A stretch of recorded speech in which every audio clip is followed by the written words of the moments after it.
Oh, what's up, Bogren Maniacs? This is Bob from Sound Symmetry Studio, and today I was about to deliver a mix for mastering for a band from a power metal band from Cyprus, and then I got this email from Bogren Digital about the new product, which is called. I would need some help on this one. It's the Ampknob Series MLC S0100. This is the one knob version of the plugin of the MLC amp. It's a plugin I really used, I honestly used a lot in my recent productions. Very versatile, it has everything you need, but what you really need is Jens Bogren make the sound for you. So this is what it's all about. So far my mix goes like this, and to be honest, I was really happy about it.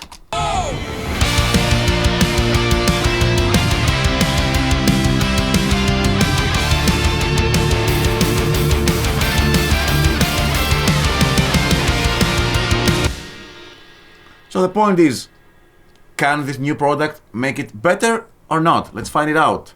I'm gonna load it up for the first time. MLC S0100.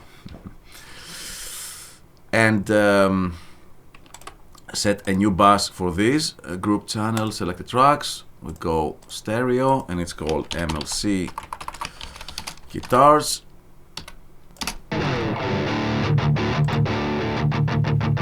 Right.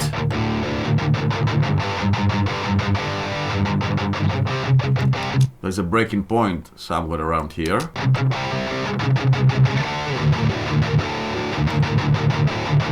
Okay, I'm gonna use all the distortion I get, and sounds like that.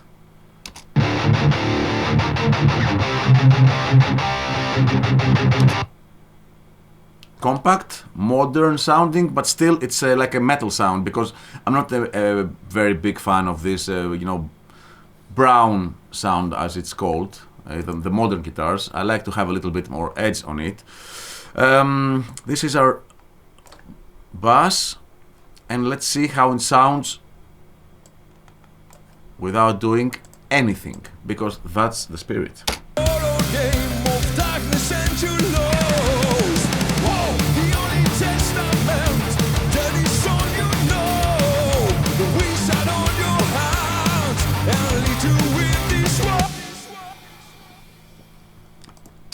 Are we serious? Let's make some A/B test, because this is not fair. I did nothing, it's on 0 level.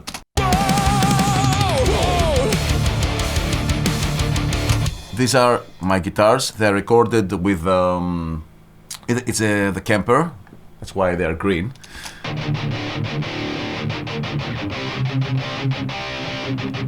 I think it's a profile from Tue Madsen. I got this also from Bogren Digital. But now we're here.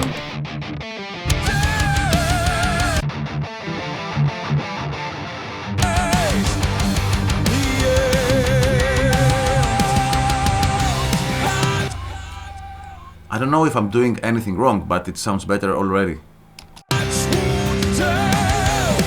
So, okay, let's be a little bit more fair, because on my Kemper guitars, this is the sound of the Kemper.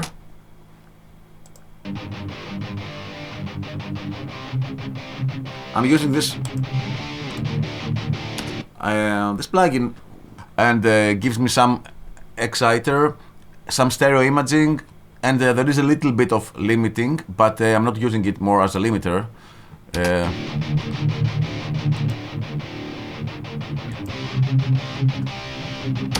So to be fair, I'm gonna transfer all these plugins to the MLC guitars, because this is a standard procedure I'm doing. Let's go to the MLC.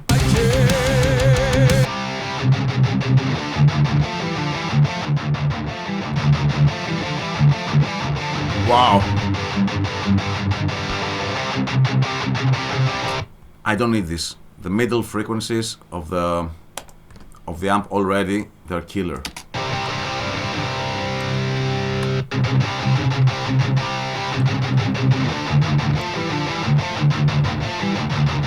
taming the lows a little bit, you know, the very useful anti-snip setting.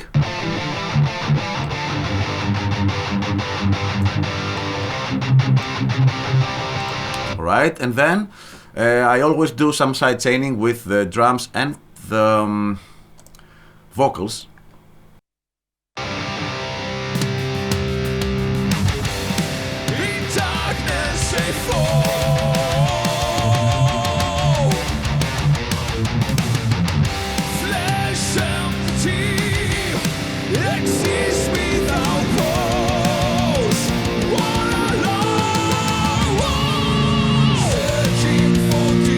This is the frequency.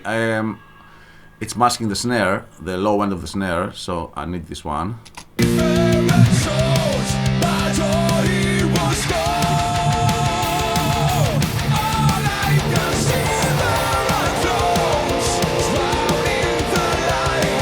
And here are the vocals.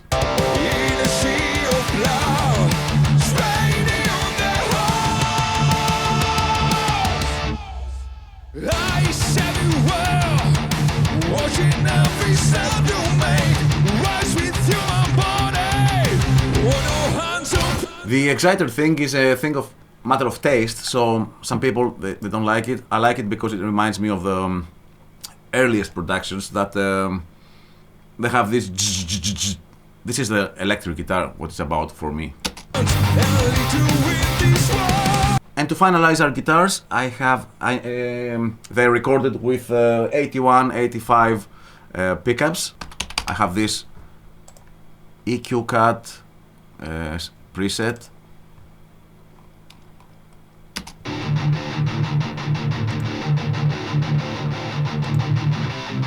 And this is produced by the active pickups. It's a certain frequency I'm not really very fond of. Okay, what can I say? You can judge for yourself. I did just 2 steps, and even without this stuff I added, it can hold its own on the mix and make it more fat, more professional, and that's what the Ampknob series is about. Get some of Jens Bogren wisdom and put it on your mix, and don't let yourself f up, because in the end, if you tweak a lot, you're gonna get your own taste, which is good, but sometimes that's the reason you buy stuff made from another person.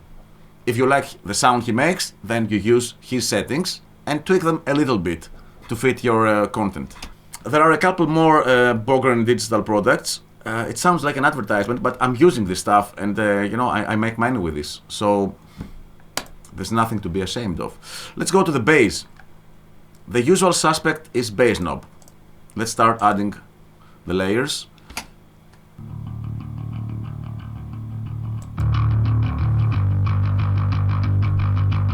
What they've done with this plugin is amazing, really. Regarding the distortion, I always prefer to distort a specific frequency depending on the bass, on the pickups of the bass and the style of the song. That's why I'm using the Quadraphase from Cubase.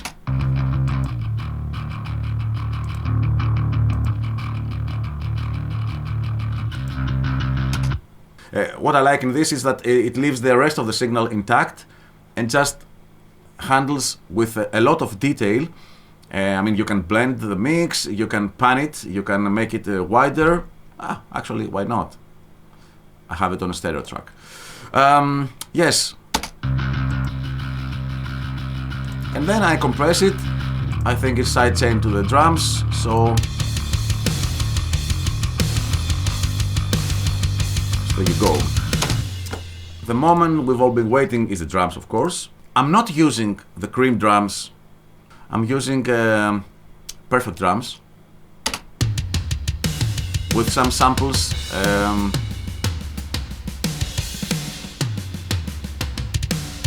Yeah, in case you're wondering, I'm using some one-shot samples from Eyal Levi. It's the guy known for a lot of productions. We also worked with him on the Few Against Many album with Firewind. This is how they sound like.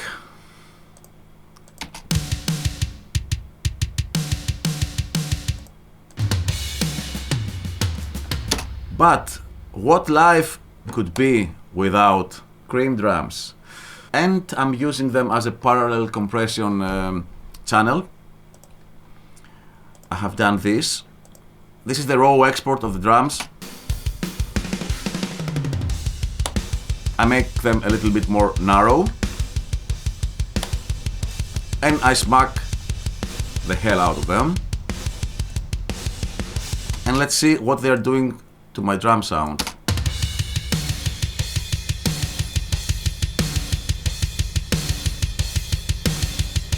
You get all the wood from the drums, you get the low end of the kick without being muddy. It's like a perfect kick. It blends with the samples that give the high end of the kick drum. So yes, I'm pretty happy with that.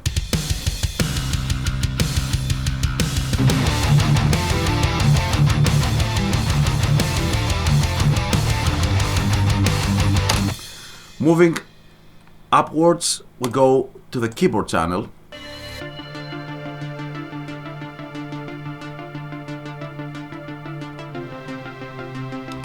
I'm trying to follow the melody a little bit and play an arpeggiator, but I program it.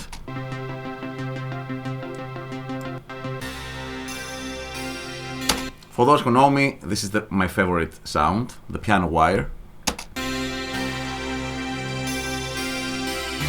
And then we move on to the chorus.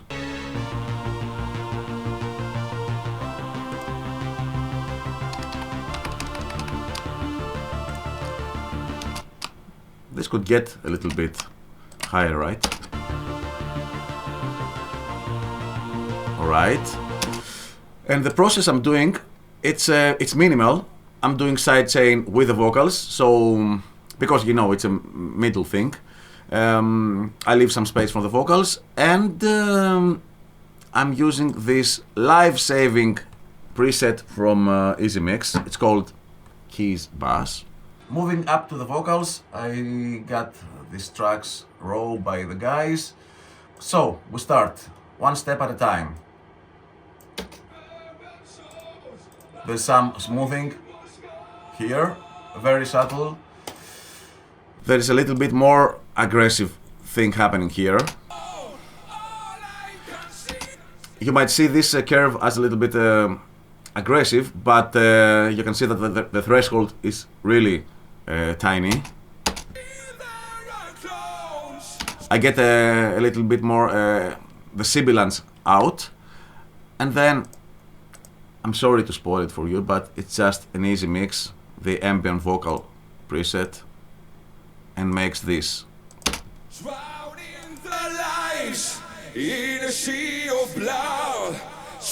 And then the last step, I did it actually this morning. I used this Kramer tape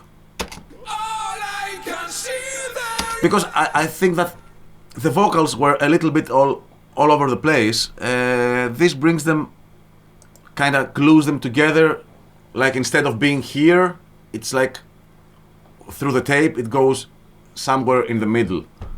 Maybe you cannot listen it, but for me it was very important.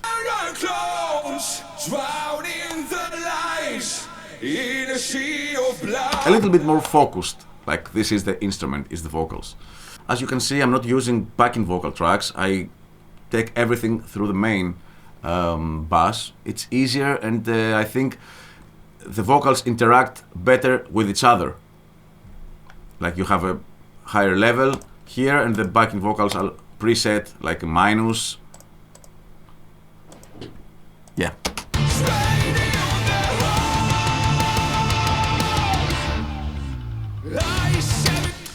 Regarding my master bass, I only have the mix down by CLA.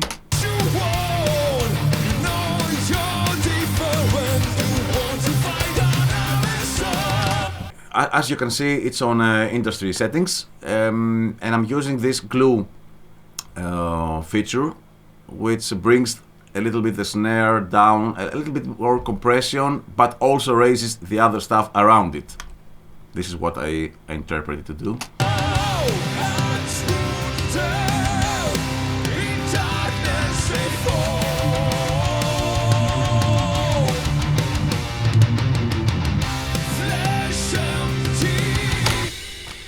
Okay, that's all about it. I'm really happy with the MLC, the amp knob of this great plugin. The guys have done it again, obviously.